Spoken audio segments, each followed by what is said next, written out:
Welcome to our channel. Today, we discuss a fascinating and somewhat unexpected topic: why Venus might one day become humanity's backup planet. When most people think about space colonization, Mars usually steals the spotlight. Its cold deserts, frozen plains, and thin atmosphere make it the poster child for interplanetary settlements. But Venus, often dismissed as an inhospitable, fiery hell of clouds and acid, is quietly emerging in scientific research as a serious candidate for a future human refuge. It may seem counterintuitive at first, but when you examine the details, Venus has unique qualities that could make it surprisingly suitable for long-term habitation, especially when we consider floating cities and high-altitude platforms rather than traditional surface colonies. Let's start by painting a picture of Venus as it exists today. Venus is roughly the same size as Earth, almost a twin in mass and volume, but the resemblance ends there. Its surface temperature averages around 465 degrees Celsius, hot enough to melt lead, and its atmospheric pressure is about 90 times that of Earth, roughly equivalent to being a kilometer beneath the ocean. Its thick clouds are composed primarily of sulfuric acid, and the planet rotates extremely slowly, taking 243 Earth days to complete one rotation, with a day that is longer than its year. These extreme conditions make surface colonization practically impossible with current technology. But here's the twist: just 50 kilometers above Venus's surface, conditions are far more forgiving. Temperatures range between 20 and 50 degrees Celsius, and the atmospheric pressure is nearly identical to that on Earth's surface. This altitude, within what scientists call the habitable zone of Venus's atmosphere, opens the door to floating habitats that could sustain human life. So, why is Venus even on the table as a backup planet? First, let's consider the concept of planetary similarity and proximity. Venus is Earth's closest neighbor, with an average distance of about 41 million kilometers at its nearest approach, much closer than Mars, which is typically over 55 million kilometers away. This proximity reduces travel time, energy costs, and communication delays, making Venus a practical candidate for exploration and colonization missions. Moreover, Venus's gravity is about 90% that of Earth's, which could help maintain human health better than Mars, where reduced gravity can cause muscle atrophy and bone density loss over time. In other words, Venus offers a stronger gravitational anchor for long-term human adaptation compared to Mars. Another major advantage lies in the planet's atmosphere. While dense and acidic at the surface, the upper layers of the atmosphere contain thick clouds that can shield potential habitats from harmful solar radiation.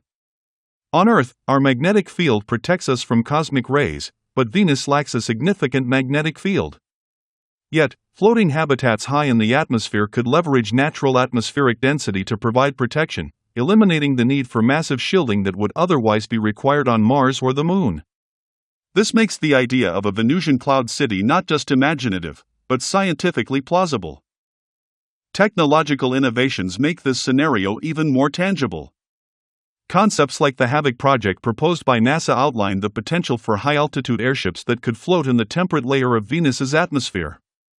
These habitats could be solar-powered, relying on the dense cloud layers to scatter sunlight, providing a stable and abundant energy source. Materials science is also advancing, with acid-resistant polymers and composites capable of withstanding Venus's acidic clouds. With the right engineering, humans could live, work, and conduct research in floating cities for extended periods without ever touching the planet's hostile surface. Let's talk about the strategic benefits of Venus as a backup planet. Humanity faces multiple existential risks, from asteroid impacts to nuclear war to climate change. Establishing a presence on another world serves as a hedge against these risks, a form of planetary insurance. Mars is certainly a contender, but its distance, thin atmosphere, and low gravity present challenges for long-term survival. Venus, on the other hand, offers a combination of proximity, Earth-like gravity, and a potentially habitable altitude, making it a compelling alternative. Floating cities could serve as way stations or fully functioning habitats, allowing humanity to preserve knowledge, culture, and population in case of catastrophic events on Earth. Now, let's consider the challenges. Venus is famously hostile at its surface, and even at higher altitudes, its atmosphere is composed mostly of carbon dioxide with clouds of concentrated sulfuric acid. Humans would need highly advanced life support systems, including pressurized habitats, water recycling, and air filtration. Transportation to and from Venus would require precision navigation to enter the atmosphere safely, and any long-term colony would need to be largely self-sufficient, capable of producing food, water, and oxygen. These challenges are daunting, but not insurmountable. With sustained investment in space technology, robotics, AI, and materials engineering, floating Venusian habitats could transition from theoretical concepts to viable settlements within decades. Interestingly, Venus has resources that could support human colonization. The atmosphere contains carbon, oxygen, and nitrogen compounds, which could be processed to produce fuel, breathable air, and even raw materials for construction. Solar energy is abundant, with Venus receiving about twice as much sunlight as Earth due to its proximity to the Sun. And because floating habitats could remain at a stable altitude, scientists envision vertical farms, energy collection systems, and even laboratories suspended in the clouds, taking advantage of both gravity and natural insulation. The potential for research on Venus is also incredible. Studying its atmosphere and climate could offer insights into planetary evolution, greenhouse gas effects, and extreme weather systems. Venus is often called Earth's sister planet because of its similar size, but its runaway greenhouse effect makes it a cautionary tale for climate scientists. Establishing human habitats there would not only serve as a backup plan for humanity but also as a living laboratory to study planetary science and inform strategies to preserve our own environment on Earth. And there's another fascinating factor: the social and psychological aspects of floating colonies. Humans are adaptable, and living in isolated, self-contained environments is something we have experience with in submarines, Antarctic stations, and orbital space stations. Floating cities on Venus would present a unique combination of Earth-like pressure and temperature, stunning cloud vistas, and a sense of being suspended above an alien world. For scientists, engineers, and explorers, this could be both exhilarating and motivating, reinforcing the human drive to survive, innovate, and thrive beyond our home planet. When we look at the long-term future, Venus could play a key role in humanity's interplanetary strategy. While Mars might host surface colonies and the Moon may serve as a staging ground, Venus could offer a nearby, high-gravity platform that supports both habitation and research.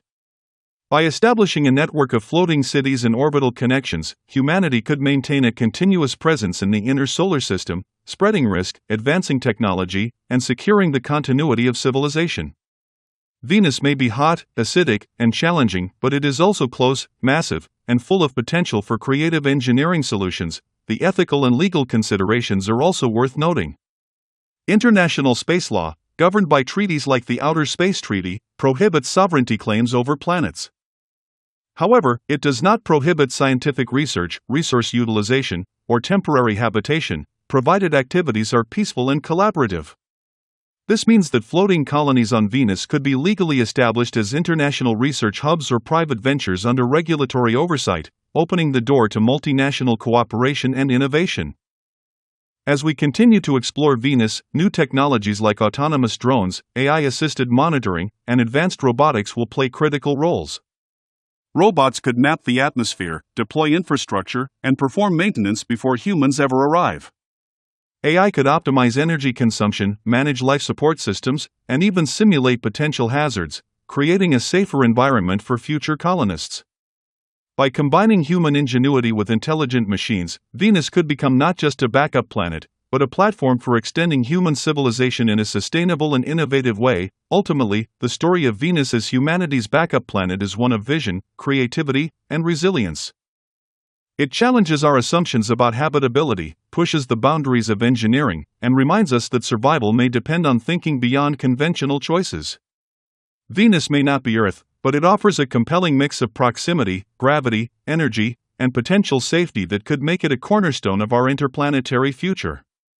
The clouds that once seemed forbidding may one day cradle human habitats, floating silently above a planet that has long been shrouded in mystery. So, if you found this exploration of Venus exciting, mind-bending, or even a little surprising, make sure to hit the like button, subscribe to our channel for more deep dives into space, science, and humanity's future. And leave your thoughts in the comments below. Would you be excited to live in a floating city above Venus? Or do you think Mars and the Moon are better bets for humanity's survival? Share your perspective, we want to hear from you. The future of human civilization may depend on decisions we make today, and Venus could play a more critical role than most of us ever imagined.